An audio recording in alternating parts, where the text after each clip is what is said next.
Hi guys! Isa pa ulit video ngayon.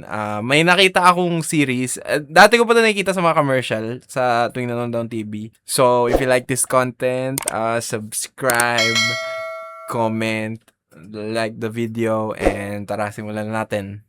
Kapag nagigipit, minsan tayo ay nangungutang o kaya naman ay nagsasangla. Ang iba naman para magkaroon ng extra pera, sumasali sa paluwagan. Pero paano kung ang ilan sa mga kasali ay hindi nagbabayad kapag ikaw na ang sasahod? Lugi, di ba? Kaya sa totoo lang, hindi nakakaluwang ang paluwagan. Sabi ko sa isang araw, sa sahod na siya. Una sa lahat, dati pa ako against sa paluwagan. Kasi, sa totoo lang, wala akong tiwala sa ibang tao pagdating sa pera. All the time, wala akong tiwala sa ibang tao pagdating sa pera. Lalo na sa mga alam mong kailangan ang pera. Kasi yung paluwagan, di ko alam kung alam nyo kung ano yung paluwagan. Paluwagan is isa-isa sa inyo magbibigay, parang isang grupo siya. Tapos marami kayo doon.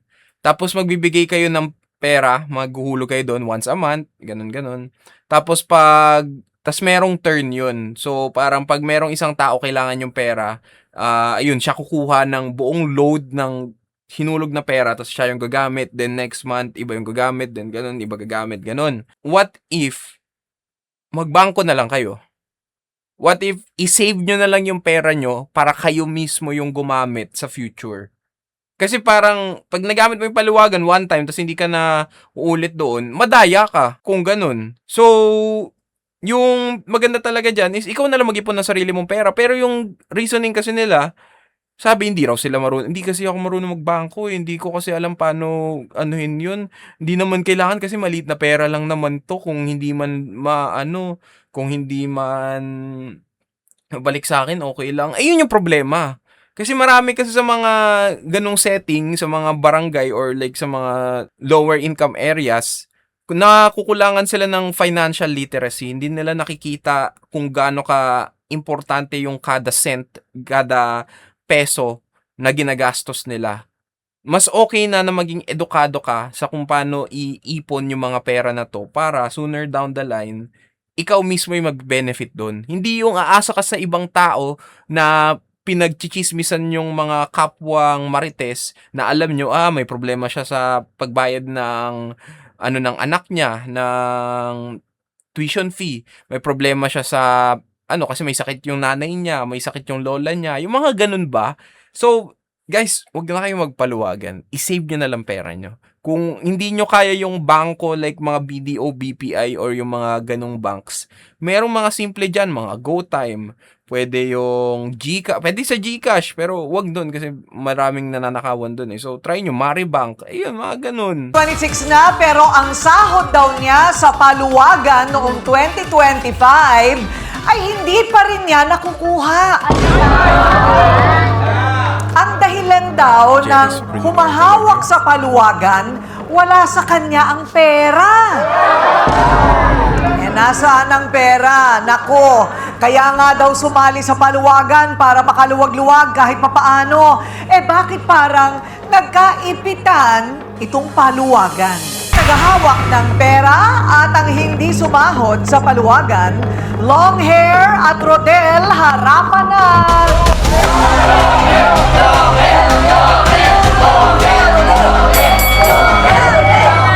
Ay, handa na makipag-away Pwede silang magkapatid. Isang lianera ninyong dalawa, huwag kayong yuyo ka, matutusok niya ang mga puso niyo. Parang multiverse, Patusok niya ang mga... Wait lang, nga mukha nga, magkamukha sila. Hindi ko lang kung nanonood kayo ng Matan. Kamukha nila si Mike. Yan si Mike. Crimson Chin. Uragaan. Mga Buzz Lightyear. The Crimson Chin! Wrong! The Nigga-Chin! Lord! Sorry, Lord! puso niyo. Parang multiverse, ano? Parang multiverse. Multiverse 1, multiverse 2. Isa nga lang ang itsura. Hindi kayo magkamag-anak? Sure ka pangalan mo hindi short hair? Okay. Good job, good job, Nagbibiroan good lang job. kami kasi alam mo Galit na. kayong diba? agad kasi. Oo nga. Teka muna, long hair, anong problema? Paluwagan po, ma'am. Okay. So yung paluwagan, parang naglalagay kayo, di ba? Opo. Parang magkano ang contribution? 500 po. Kada? Bawat buwan po. Kada Kabuan po, buwan? opo. Ilan kayong miyembro ng 10 po. Ha? 10. 10. Saan ito? Sa barangay? Sa Hindi, sa toda po namin. Toda? Opo. Okay. Tricycle? Opo. Okay.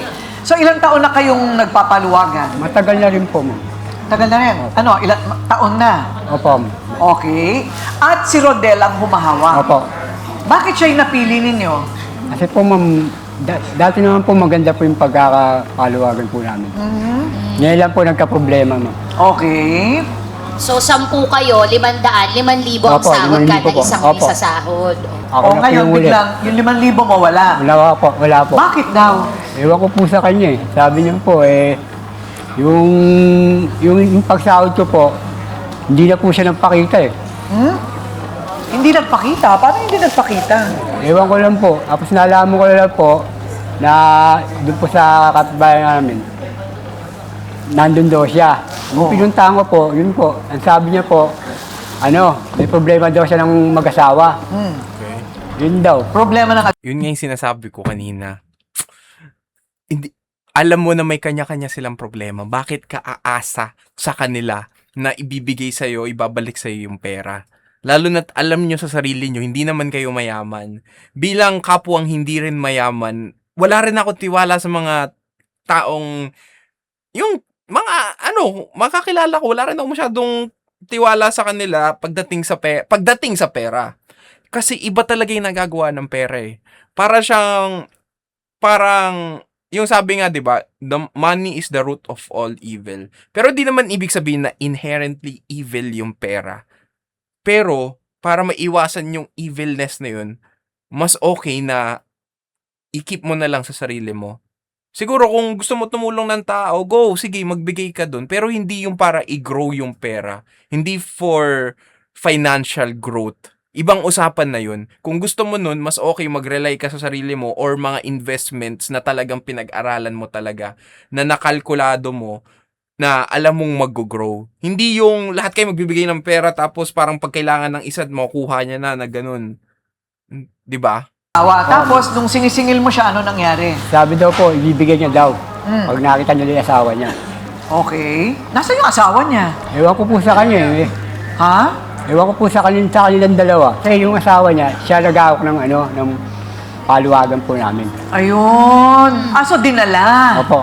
Dinala nung asawa, yung paluwagan. Okay, pero ngayon, tuloy-tuloy pa rin yung paluwagan ninyo. Sa kanya pa rin. Opo. Ikaw, siya na yung humahawak. Siya pa rin ang humahawak. Hindi na po. Yung asawa niya po talaga nag-aawak dati. Hanggang ngayon. Kailan mo dapat natanggap yung 5,000 mo? October po. Ay, October? Edi, medyo malungkot ang Pasko. Opo nga po.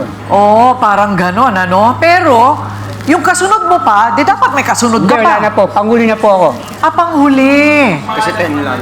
10 lang. Ayun. Tapos simula kayo ulit ng Enero, dapat. Opo. Ay, ganon. Ang hirap naman nun, ano? Dahil kinailangan mo yon dahil bare months, etc. Ano naman kaya ang dahilan kung bakit nawala bigla yung 5,000 piso? So, Rodel, ano ba yung usapan talaga ninyo? Nagulog po siya sa akin. Sabi ko sa isang araw sa sahod na siya. Nung kinabukasan po ng sahuran na, nung karoon po kami ng away ng asawa ko, nagtalo po kami. Tapos nung namasada na po ako ng tricycle, pagbalik ko po ng tanghali, wala na po yung asawa ko at anak ko. Di nagtanong po ako sa mga kapitbahay namin. Umalis daw po. Yun po, inanap ko po. Punta po ako sa Cavite, sa hipag sa tiyahin niya. Ang sabi sa akin ng tiyahin niya, huwag ko na raw pong hanapin. Ang sahod sa paluwagan na dapat sana'y ikaluluwag ng buhay ay nakasisikip pa sa puso dahil itinakas pala ng kinakasama ng pinagkakatiwalaan sanang tagahawak ng pera. Sabi nga ni Chris Brown, di ba? These hoes ain't loyal. Kaya ko maka-empathize talaga sa kanya. Kasi, although na disagree ako sa paluwagan, nakikita ko naman na sa ibang tao, gumagana naman siya in a way. Although hindi siya ideal, at least, lahat sila in agreement sa nagiging resulta ng paluwagan. Pero yung dito kasi, yung nangyari sa kanya, yung asawa niya mismo yung kumuha. Yung taong ipinagkatiwala mo yung buhay mo, yung taong sa halap kayo ng altar, tapos parang sinabi niyo sa isa't isa na nandyan kayo through sickness and through death.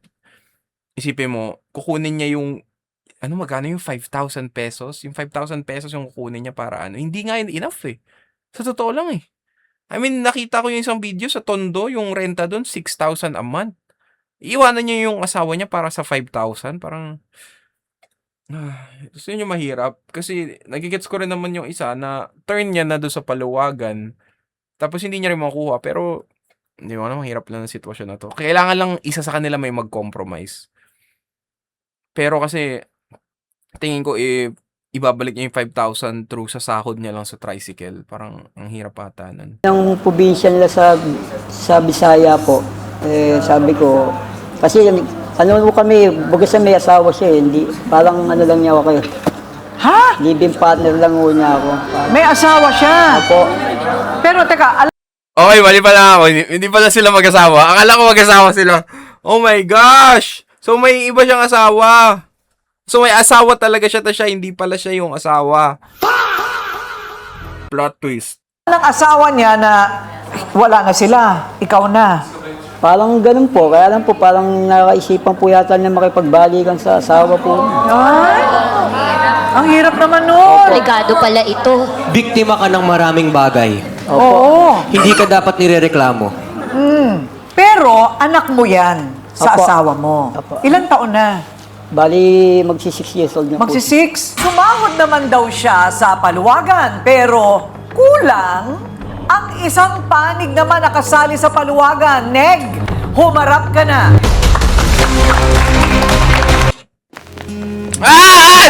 Guys, pag may asawa na kasi, huwag nyo nang patulan. Pag may asawa na, huwag nyo nang patulan. Ayos yung passion mo, kuya. Sweater sa leeg. Pambagyo. Ay, galing daw siyang Baguio. Hindi, pambagyo lang mo, pambagyo lang. Pangbagyo lang, pangbagyo lang. Wala na ako masuot eh. Ito lang natirang damit ko eh. I like it, I like Nung it. pumasok siya, pumalakpak siya. Kala ko game show tayo. Parang nakakait bulaga. Sabi sa akin game show. Yung pala, tusukan pala. Tusukan sa face-to-face. Tusukan ka pa. Chin to chin. Yes. Okay. Kuya Neg, paano ka nasali sa paluwagan nila? Ang totoo talaga, matagal na kaming mapaluwagan. Since pa nung 2000, 7 yata. Tagal na. Tagal na. Taon na. Baga yung toda namin, matagal na yun. Talagang siya na asawa niya, saka siya Ito na lang huli ang nagkaroon ng problema. So ngayon lang, nagkaroon problema mula 2007. Wala naman. Magkaroon naman ng problema, hindi ganun kalaki. Baga Naayos nag-delay nyo. lang. Baga parang gano'n. Ako wala na akong balak magreklamo eh. Kaya lang nagkaroon ako ng kakampi. Panlaban na ako sa kanya. So sumahod ka pero kulang, Oo, tama? kulang. Ano nangyari? Magkano kulang? 1.5 lang naman. Okay. Kaya lang, malaking bagay din yun, di ba? Oo, malaki yun. Kasi nung panahon na yun, kailangan ng gamot ang asawa ko eh.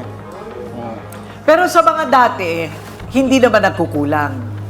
Hindi naman. Oh, ito lang. Nagkakaroon lang ng problema, nagyayari ng oras, araw. Pero yung sabihin mo buwan na, kasi buwan na eh. September, October, November, December, January na kayo, ma'am. Hindi pa nabibigay. Anong problema, Rodel? Bakit ganon?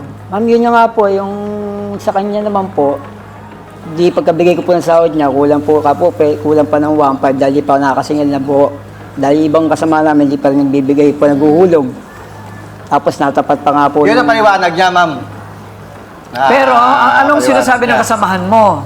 Eh, wala namang sasabihin yung mga kasama ko kasi nakasahod sila lahat, kami lang hindi. Rodel, hindi mo siya kakampi dahil nakasahod naman daw siya ng tama. Anjo, humarap ka na. Kasama si Anjo. Yung mga datingan, o ha? Yes! Daniel Padilla. Kaya tikboy. Feeling nila talaga nasa Baguio sila kasi malamig ang Opo. aircon natin ngayon. Iba yung lakad eh. Oo, di ba? Okay, Gilas Pilipinas. Anjo, ano ang pagkakaalam mo? Oo nga, ano nangyari? Sa akin, ma'am, okay naman po magpasahod dyan si Kuya Rodel. Talagang nadali nga lang po dahil dun sa gawa nung iniwan siya nung asawa niya. Yun po kasi yung nag-awak ng pera. Okay. Pang-ilan ka sa pila, kuya? Bali, pang 5 po ako. Pang-5 ka, so sumahod ka ng Mayo. Ng May po. Sa May, tuloy-tuloy ka pa rin nagbabayad hanggang mag-October Oo, para opo, sa opo. sahod. Lahat sila? Kahit may kulang siya sa akin, naguhulog pa rin ako. Feeling Kasi, ko napagbalakan kasi kayo sasahod kasi ko na- 1.5 plus Sasahod na ulit 5, eh. 6.5, Sasahod ulit. mapamasahe yun. Sa totoo. Sa sasahod ng huli, kaya naguhulog pa rin ako. Dapat hindi na ako maghuhulog eh. Dahil may kulang siya sa akin 1.5 eh. Pero naguhulog ka Naguhulog pa pa rin din. ako dahil nga, Para po makasahod. sahod din sa sahod. Para Nakakaawa sumahod naman. si Di ba? si Baba Black Sheep. Ay, si Kuya. Ikaw naman, Kuya Logan. Okay, sa ating mesa ng ebidensya, Ryle, meron diyang listahan. Ano naman itong listahan na ito? Oh, okay. O, ayan na. Yun Rodel. ang aabonohan mong susunod. Ay! Ang full name ni Kuya Neg. Okay. Rodel, 500. O, lahat sila meron. 1, 2, 3, 4, 5, 6, 7, 8, 9, 10. O, ayan, 5,000. Okay. Pero alam mo yung ganitong klaseng kasulatan, parang kulang. Dapat yata pumipirma sila, no? Opo. Ha?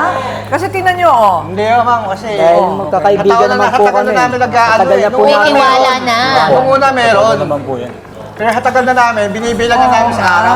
Matagal na pero hindi nyo alam kung kailan mangangailangan ng isang tao. Kaya, lesson learned para sa ating to the max drivers. Kapag nagbabayad sa paluwagan, huwag puro tiwala. Dapat samahan din ng pirmang katibayan. Or, wag na magpaluwagan. Yung pera nyo, isave nyo na lang para sa sarili nyo. Magandang suggestion rin yun. Kasi kahit na magkaibigan kayo, yung pagkakaibigan nyo na yan, mawawala pag may perang involved. Masasuggest ko, wag na lang kayo gumawa ng anything na involved sa financial. Tulad ng, kunyari, mangungutang. Magigets ko, merong iba dyan na nangungutang tapos nababayaran naman nila agad. Okay, may mga exception dyan. Pero typically kasi, yung nangyayari, pag yung taong mahilig mag-utang, utang, tingin ko, mataas yung probability na darating sa panahon na mangutang siya tapos hindi niya kayang bayaran. Kasi, ano ba yung rason? Ba't siya utang ng utang? Kasi palagi siya nakukulangan ng pera eh.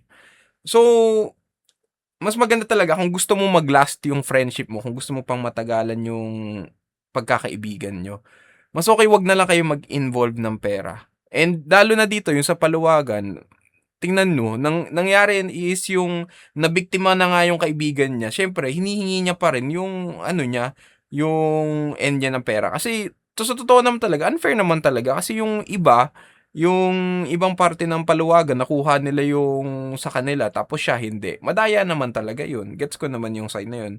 Kaya nga, yung magandang gawin, para hindi na maulit yan, wag na kayo magpaluwagan. Magkanya-kanya na lang kayo. Kasi, nakakasira talaga ng friendship yan eh. Yun lang naman yung opinion ko. Para na lang sa ngalan ng kapatiran ninyo, edi tulungan na namin kayo. Ibabalik ko yung 3-5 mo. 3-5. Yung 1-5, hulugan mo na lang sa kanya. Paunti-unti. Paunti-unti, hindi naman kailangan biglaan. Total, gusto ko kasi ituloy-tuloy nyo yung inyong paluwagan. Pero, bakit yung 3-5 lang? May pera ka ibigay sa kanya lahat ng utang! Kung gusto mo talaga tulungan siya, ibigay mo na lang yung buo. Ibigay mo na lang yung buo. I mean, may pera ka naman eh. May pera ka naman na para mabigay yung buo eh. Why not? Ibigay mo na lang yung buo. Kitang-kita mo talaga yung class differences between sa kanila. Si Corina, tapos yung si minion number 1 niya sa kaliwa, tapos yung minion number 2 niya sa kanan.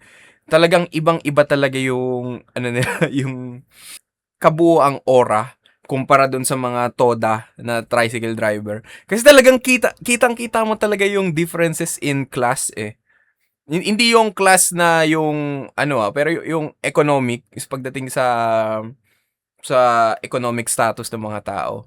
is parang, ewan ko, parang dystopian in a way. Alam nyo yun? Dystopian siya na parang, hindi naman sa pag-aano. Kasi appreciate ko. Thank you face to face sa content na to na meron kami mare-reactan na video and grateful kami sa content na to. Pero parang sa observation ka lang, kaya siya parang dystopian kasi parang nagmumukha na, ayun nga, mayaman, sobrang yaman. Alam, ano ba net worth niya?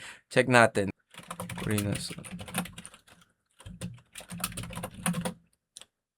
Ano ba yun? Ito, may estimated net worth siya of 5 million pesos. Although, no, okay, sige, no official verified. Pero yung tipong, yun na yung considered as net worth mo. Like, part ka na ng isa sa 1%er sa Pilipinas eh. So, $5 million, sige, hindi ito yung talagang net worth niya, pero $5 million to peso. Ito, in peso! In peso! Meron kang 304 million peso. Although hindi ito accurate, ito na yung estimate sa'yo. Ito na yung estimate. So, tingin ko, kung tutulungan mo yung tricycle driver na yun, ano na yun, tawag dun, parang pag ibigay mo na lang yung buong 5,000, tingin ko, parang hindi na big problem yun. Parang barya lang yung para sa'yo. Sige. Hindi ko alam. Or baka na-misunderstand ko. Baka yung, alam ko, 5K. Tapos sabi niya 3,500 ibibigay niya. Pero sige. Okay, check natin. Hulugan mo na lang sa kanya, paunti-unti. Paunti-unti, hindi naman kailangan biglaan. Total, gusto ko kasi ituloy-tuloy nyo yung inyong paluwagan.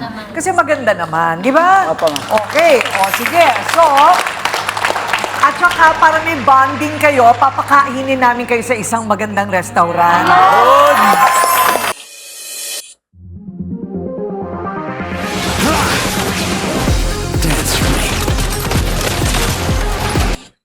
Go! Tayuan na! Tayuan na! Ayan! Huwag masyado malapit, huwag masyado malapit. Okay guys, hindi yun yung buong episode, yun lang yung isang part ng episode. Yung sunod dun is isa pa raw na paluwagan. Kung gusto nyo panoorin yung video, pwede nyo i-search or sige, sana hindi ko makalimutan, lalagay ko yung link sa description. Basta tandaan nyo, i-support nyo yung original video. Tayo, taga-react lang tayo, taga-bigay lang ng opinion. And if nagustuhan nyo tong content na to, like, subscribe, and comment down below ng mga opinion nyo. And thank you for watching. Bye-bye.